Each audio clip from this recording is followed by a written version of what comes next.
안녕하세요, 가치환입니다. 4월 5일 화요일 국내 시장이 마감되었습니다. 자, 오늘 시장도 조금은 지루했었던 하루였다 라고 많이들 생각을 하실 거예요.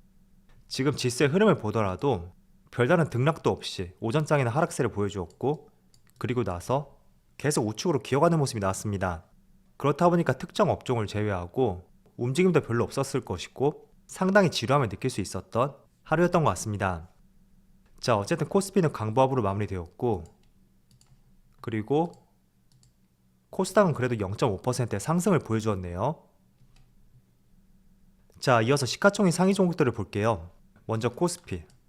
자, 오늘도 역시나 2차전지 관련주였죠. LG 에너지솔루션, 그리고 삼성 SDI, 또 LG화학까지 세 종목이 모두 2% 이상의 상승을 보여주었고, 반대로 오늘은 금융주가 조금은 약세를 보여주었던 것 같습니다. 그리고 코스닥.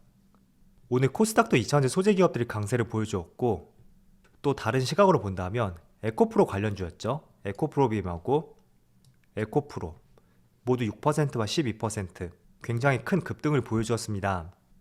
그리고 그 외의 종목들을 보면 그래도 빨간불을 보여주는 종목들이 많은 것 같죠. 자, 이어서 코스피의 수급을 살펴보겠습니다. 오늘 미약하지만 외국인의 매수세가 다시 한번 이어졌고, 기관이 나홀로 순매도로 보여주었습니다. 그리고 코스닥을 보면, 자, 코스닥도 오늘 마찬가지로 외국인의 순매수가 들어왔고, 기관도 3거래일 만에 다시 순매수를 보여주었네요. 그리고 삼성전자는 오늘 기관과 외국인의 양매도가 나왔고, 반대로 하이닉스는 미약하지만 외국인의 2거래일 연속 순매수가 들어왔네요.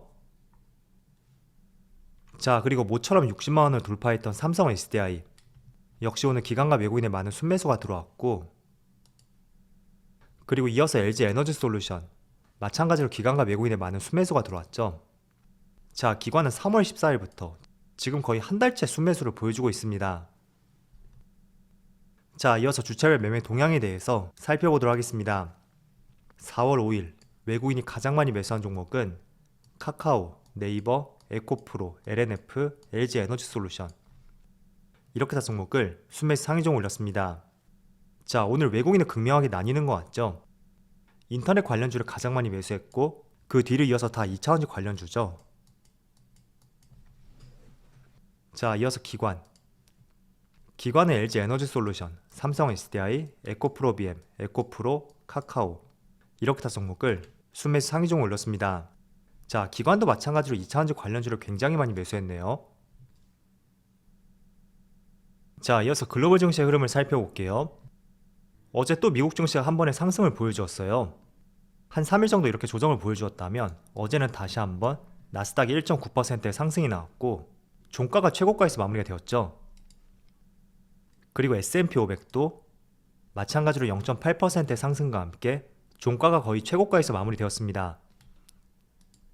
자, 그리고 다우지수도 마찬가지로 0.3%의 상승이 나왔고, 밑에 꼬리를 달고 거의 종가가 최고가에서 마무리되었습니다. 자, 그래서 며칠간의 조정을 끝내고 다시 상승이 나오는 것은 아닐까, 그런 생각도 들고요. 하지만 국내 증시는 오늘도 탄력을 받지 못하고 상당히 아쉬운 흐름을 보여주고 있네요. 자, 그리고 아시아 증시를 한번 살펴볼게요. 일본 니케이는 0.1%의 소폭의 강세를 보여주고 있고, 그리고 대만하고 중국 증시는 오늘 휴장이더라고요.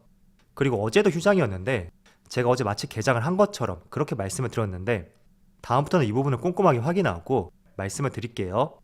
그래서 대만 증시하고 중국 상해지수 어제하고 오늘 휴장이고, 오늘 일본 니케이 시장만 봤을 때는 국내 시장과 마찬가지로 보합권 내에서 시장이 등락을 보여주는 것 같습니다.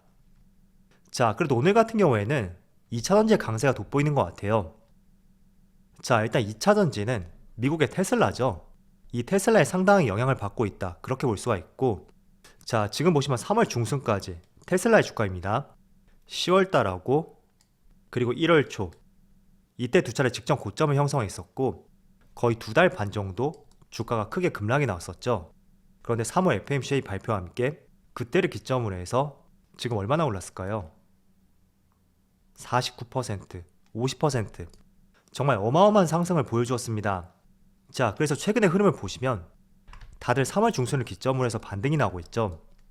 그렇지만 반도체는 조금 부진한 모습을 보여주고 있고, 다른 인터넷 기업이라든지 전기차, 그리고 많은 리오프닝 관련주들, 모두 강세를 보여주고 있지만 그래도 확실히 2차원지 쪽에서 이렇게 시장이 돌아설 때도 가장 큰 강세를 보여주는 것 같습니다.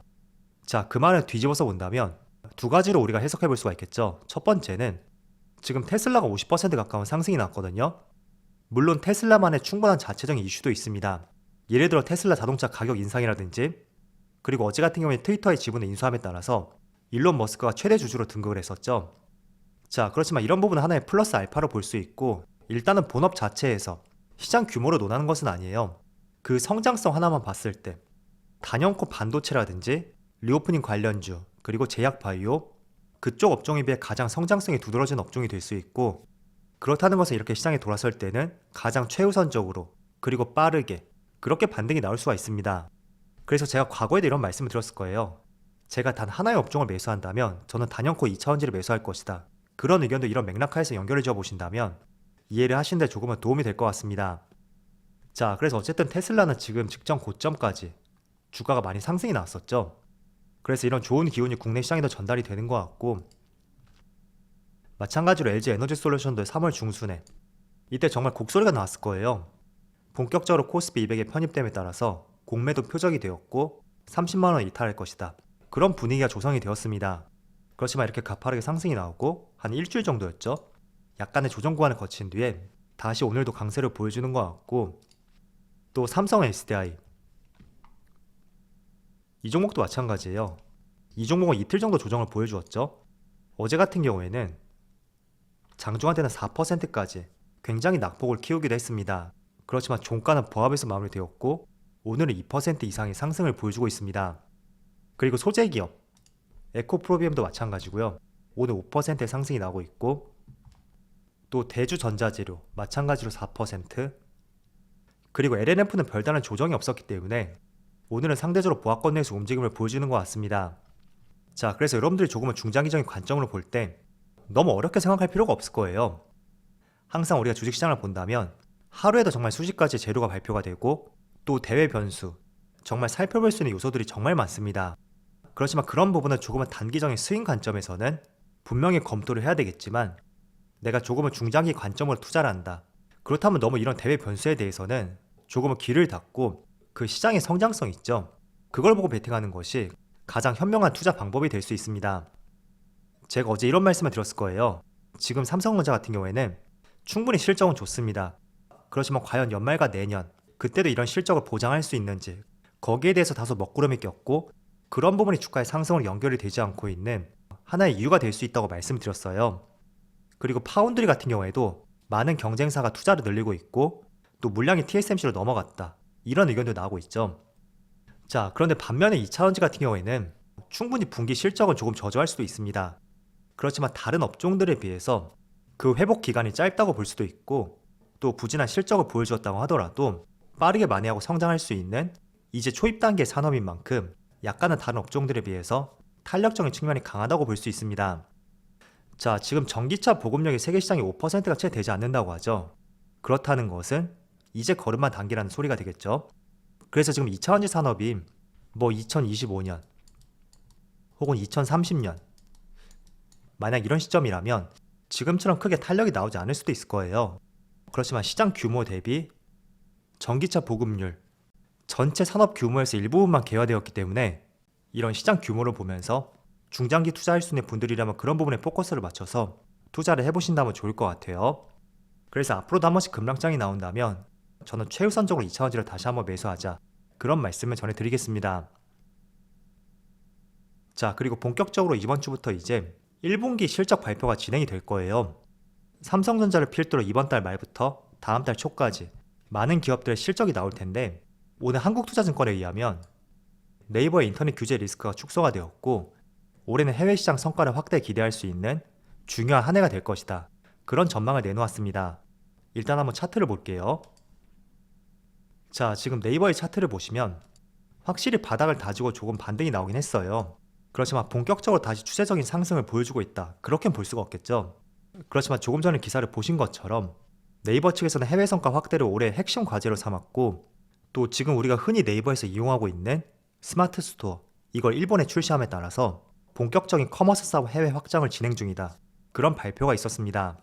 자, 그래서 카카오 같은 경우에는 다소 내수에 집중이 되어 있다면 네이버 같은 경우에는 내수보다는 해외 쪽으로 이쪽이 조금 더 포커스를 많이 맞추고 있죠.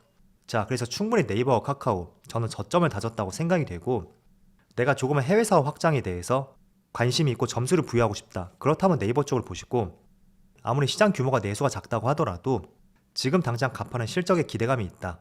그렇다면 카카오 쪽으로 조금 더 포커스를 맞추는 것이 좋은 전략이 될 수 있습니다.